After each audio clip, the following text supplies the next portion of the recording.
بسم اللہ الرحمن الرحیم صلی اللہ علی النبی الامی وآلہ وصحابہ وبارک وسلم۔ السلام علیکم ورحمۃ اللہ وبرکاتہ۔ معزز سامعین و ناظرین، امید ہے آپ سب خیریت سے ہوں گے۔ اللہ سب کو اپنے حفظ مان میں رکھے۔ آج میں آپ سے بلا تمہید گفتگو کروں گا۔ سب سے پہلے تو آپ یہ ویڈیو کلپ سماعت فرما لیں انشاءاللہ العزیز، اس کے بعد میں مزید آپ سے مخاطب ہوتا ہوں۔ اسی طرح سید کائنات کا بے ادب ڈاکٹر لاہوری وہ گرفتار ہوا۔ اب چونکہ ڈاکٹر لاہوری صاحب کا مطالبہ تھا کہ مجھے سپریم کورٹ میں بلایا جائے، تو چونکہ ظاہر ہے ایک درجہ ہوتا ہے، پہلے ایک چھوٹا عالم ہوتا ہے، پھر بڑا درجہ ہوتا ہے، پھر بڑا درجہ ہوتا ہے، تو فوراً تو سپریم کورٹ میں نہیں آیا، ابھی چھوٹی کورٹ میں ان کو بلا دیا گیا ہے اور اب کیس عدالت میں ہے۔ تو انشاءاللہ العزیز جو ہم غلامان اہل بیت ہیں، سیدہ زہرا کے غلام ہیں، ہم وہ عدالت میں ثابت کریں کہ ان کی یہ بے ادبی نہیں ہے، ان کا یہ کیا گیا کلام یہ گستاخی نہیں ہے، اور ہم ثابت کریں گے کہ آپ کا کیا گیا کلام اور اس کی تشریح نہ صرف سیدہ کائنات کی توہین اور گستاخی ہے، بلکہ جو بعد ازاں آپ کا کلام کیا گیا ہے اس میں کوئی نبی بھی آپ نے نہیں چھوڑا، اس میں کوئی ولی بھی آپ نے نہیں چھوڑا، اس میں کوئی دنیا کا کوئی صاحب عزت و وقار آدمی آپ کی اس کلام کی نشتر بازی سے محفوظ نہیں رہا۔ تو انشاءاللہ اب چونکہ کورٹ میں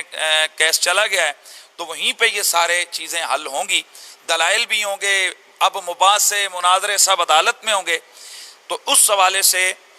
جو خوش آئند بات ہے اس دفعہ ہمارے لیے وہ یہ ہے۔ یہ سامعین و ناظرین آپ نے سماعت فرمایا۔ یقیناً حنیف قریشی کو آپ میں سے ہر شخص ہی بڑی اچھی طرح جانتا بھی ہوگا اور پہچانتا بھی ہوگا کہ اس کی حقیقت کیا ہے، اس کے عقائد و نظریات کیا ہے، اور یہ کس چیز کو پروموٹ کر رہا ہے۔ اور اس موصوف نے اس کلپ کے اندر جو حضرت کنز العلماء بحر العلوم معلم عصر وارث علوم اعلی حضرت خنجر اعلی حضرت مولانا مفتی ڈاکٹر محمد اشرف آصف جلالی دامت برکاتہم القدسیہ وحافظہ اللہ تعالی چیئرمین تحریک لبیک یا رسول اللہ صلی اللہ علیہ وسلم کے حوالہ سے گفتگو کی ہے کہ معاذ اللہ آج سیدہ طیبہ طاہرہ سیدہ خاتون جنت سیدہ فاطمہ الزہرا رضی اللہ تعالی عنہا وسلام اللہ علیہا کا معاذ اللہ ثم معاذ اللہ گستاخ گرفتار ہو گیا ہے، اور اب یہ معاملہ کورٹ میں عدالت میں چلا گیا ہے۔ تو ہم غلامان اہل بیت اطہار رضی اللہ عنہم وہاں عدالت میں کورٹ میں دلائل پیش کرنے کے لیے تیار ہیں، اور ساتھ ہی اپنے سینے پہ ہاتھ رکھ کر اس بات کی طرف بھی اشارہ کیا ہے کہ یہ کام کرنے کے لیے میں حاضر ہوں۔ تو ناظرین کرام، سب سے پہلے تو اس سے کوئی بندہ پوچھے اس حنیف قریشی سے کہ کیا تو نے اپنے گریبان میں جھانک کر اپنا بیک گراؤنڈ چیک کیا ہے کہ تیرا ماضی کس قدر داغدار ہے، کس کس مقدس ہستی کے خلاف تو نے زبان درازی کی اور ان کی شان اقدس میں تو نے توہین امیز الفاظ استعمال کیے ہیں، اور آج تو کس زبان سے یہ کہہ رہا ہے۔ خیر یہ بات تو بندہ اس سے کرے کہ جس کو غیرت نام کی چیز کا پتہ ہو یا اس کو محسوس ہوتی ہو۔ اور رہا اس موصوف حنیف قریشی کا یہ کہنا کہ عدالت میں حضرت قبلہ کنز العلماء دامت برکاتہم العالیہ کے خلاف دلائل پیش کروں گا اور معاذ اللہ میں ثابت کروں گا کہ وہ گستاخ ہیں، اور انہوں نے یہ ثابت کرنا ہے کہ میرے یہ لفظ جو کہ خطأ اتحادی ہے یہ گستاخی نہیں بنتی۔ تو مجھے اس بات پر بڑی حیرانگی ہوئی اور تعجب بھی، اور ساتھ مجھے ہنسی بھی آئی کہ یہ مفتی حنیف قریشی وہی حنیف قریشی ہے کہ جب اس نے طالب الرحمان سے مناظرہ کرنا تھا تو اس کے خلاف دلائل پیش کرنے کے لیے اس نے تیاری کس ہستی سے کی تھی، اور میدان مناظرہ میں اترنے سے پہلے اس نے کس ہستی سے کس شخصیت سے دلائل لیے تھے۔ حنیف قریشی تجھے اچھی طرح یاد ہوگا کہ تو نے دلائل کس ہستی سے لیے تھے، مناظرہ کی تیاری کس ہستی سے کی تھی۔ وہ ہستی، وہ شخصیت کنز العلماء حضرت بحر العلوم وارث علوم اعلی حضرت خنجر اعلی حضرت مولانا مفتی ڈاکٹر محمد اشرف آصف جلالی دامت برکاتہم القدسیہ کی شخصیت ہے کہ جب تو ڈیڑھ گھنٹہ فون پہ بات کرتا اور تیاری کرتا، دلائل لیتا اور وہابیہ کتب کے حوالہ جات لیتا، ان کی گستاخانہ عبارات کون کون سی ہے، کس کس کتاب میں ہیں، یہ ساری تیاری تو نے حضرت قبلہ کنز العلماء زیدہ شرف ہو کی ذات سے کی تھی۔ اور ان جیسا بھی میں نے کسی کو شفیق اور وسیع و ظرف شخص نہیں دیکھا کہ بجائے اس کے کہ وہ فرماتے کہ تو میرے پاس لاہور آ، میرے مرکز میں آ اور یہاں آ کر میرے پاس بیٹھ کر تو تیاری کر، انہوں نے اپنی تمام تر مصروفیات سے وقت نکال کر تجھے ٹائم دیا اور فون پر ہی تجھے تیاری کروائی، اور تو میدان مناظرہ میں اترنے کے قابل ہوا۔ اور پھر تو بھول گیا ہے کہ جب غازی ناموس رسالت غازی ملک محمد ممتا حسین قادری شہید قدس سر العزیز کی پیشی کے موقع پر اڈیالہ جیل کے سامنے جب تو نے حضرت قبلہ کنز العلماء دامت برکاتہم العالیہ کی قدم بوسی بھی کی تھی اور ساتھ شکریہ بھی ادا کیا تھا کہ حضور میں آپ کا شکریہ ادا کرتا ہوں، اگر آپ تیاری نہ کرواتے تو میں کبھی بھی جیت حاصل نہیں کر پاتا، تو حنیف قریشی کیا تو اسی شخصیت کے خلاف دلیل پیش کرے گا؟ کیا پدی کا شوربہ، اپنے گریبان میں جھانک تو صحیح، اپنی ان سابقہ ماضی میں جو تو نے گستاخیاں کی ہیں، ان مقدس نفوس کی شان اقدس میں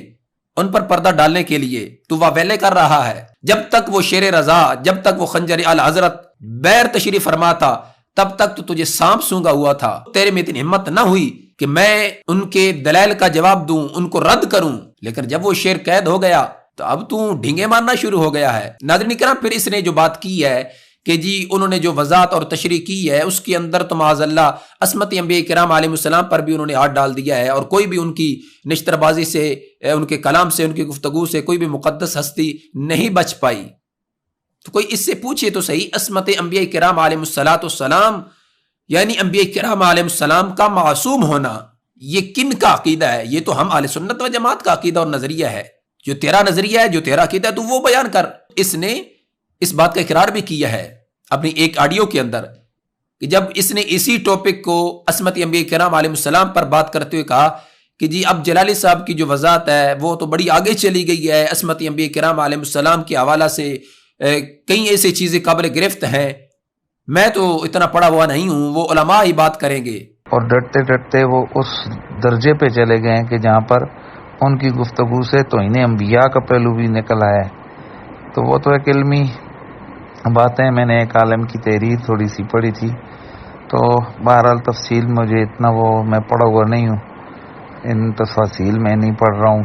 جی سامعین و ناظرین، آپ نے سماعت فرمایا اس حنیف قریشی کی زبانی، جو کہ خود اقرار کر رہا ہے کہ میں پڑھا ہوا نہیں ہوں۔ تو اب یہ جو نیوز چینل پہ بیٹھ کر آئے روز اس طرح کی بک بک کرتا ہے، ڈھینگے مارتا ہے، اس سے کوئی پوچھے تو صحیح کہ تیرے پلے تو کچھ بھی نہیں ہے، تو کس طرح کی باتیں کرتا ہے؟ حضرت قبلہ کنز العلماء دامت برکاتہم العالیہ والا مسئلہ جو کہ ایک پروپیگنڈا کھڑا کیا گیا، اس پر آئے روز یہ اپنے پیج پہ فلاں نے لا تعلقی کر دی، فلاں نے اہل سنت سے خارج کر دیا، فلاں نے یہ کر دیا، فلاں نے وہ کر دیا، لیکن اس کو اپنی حقیقت کا نہیں پتا کہ میری حقیقت کیا ہے۔ اور انشاءاللہ اب ہماری ذمہ داری بنتی ہے کہ ہم اس جیسے رافضیوں کے اشاروں پر پلنے والے جو گندے گٹر کے گندے کیڑے ہیں ان کی حقیقت کو واضح کریں، ان کی صلاحیت و قابلیت کا پردہ چاک کریں، اور انشاءاللہ اللہ کے فضل، رسول اللہ صلی اللہ علیہ وسلم کی نظر عنایت سے ہم رافضیت کا جو گندا نظریہ اور عقیدہ ہے اس کو کبھی بھی پروموٹ نہیں کرنے دیں گے۔ انشاءاللہ عزیز عقائد اہل سنت، نظریہ اہل سنت کا دفاع اور تحفظ کرتے رہیں گے۔ صحابہ کرام رضوان اللہ علیہم اجمعین اور اہل بیت اطہار رضی اللہ عنہم کی مقدس نفوس کی عظمت و شان، رفعت کو بیان کرتے رہیں گے، اور ان کی عزت و نموز پر آخری سانس تک پہرا دیتے رہیں گے۔ اللہ تبارک و تعالی جل جلالہ کی برگاہ اقدس میں دعائے اللہ ہمیں عقائد اہل سنت پر قائم و دائم رکھے، وما توفیقی الا باللہ۔